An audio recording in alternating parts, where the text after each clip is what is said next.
ADGP MR Ajith കുമാറിനെതിരായ അനധികൃത സ്വത്ത് സമ്പാദന പരാതികളിൽ അന്വേഷണമില്ലെന്ന് വിജിലൻസ്. നേരിട്ട് ലഭിച്ച പരാതികളിൽ അന്വേഷണം വേണ്ടെന്നാണ് വിജിലൻസിന്റെ നിലപാട്. അന്വേഷണത്തിന് പ്രത്യേക സംഘമുള്ളതിനാൽ വിജിലൻസ് ഇടപെടലിന്റെ ആവശ്യമില്ലെന്നാണ് വിലയിരുത്തൽ.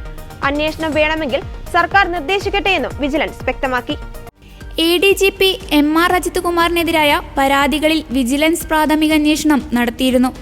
ഇതിന് പിന്നാലെയാണ് അന്വേഷണം വേണ്ടെന്ന നിലപാടിലേക്കെത്തിയത്.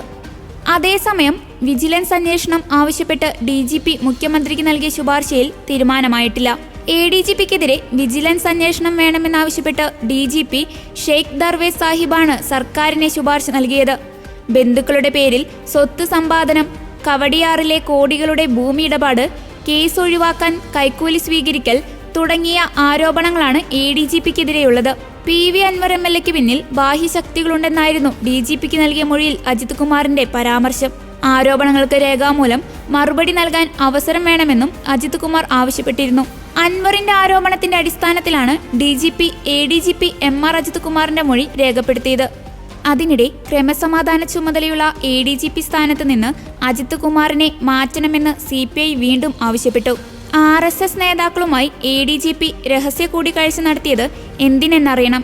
കൂടിക്കാഴ്ച ഔദ്യോഗികമായിരുന്നോ വ്യക്തിപരമായിരുന്നോ എന്നാണ് CPI ഉയർത്തുന്ന ചോദ്യങ്ങൾ. ഇത് പറയാനുള്ള ബാധ്യത ADGPക്കുണ്ടെന്ന് CPI ദേശീയ നിർവാഹക സമിതി അംഗം K പ്രകാശ് ബാബു പറഞ്ഞു.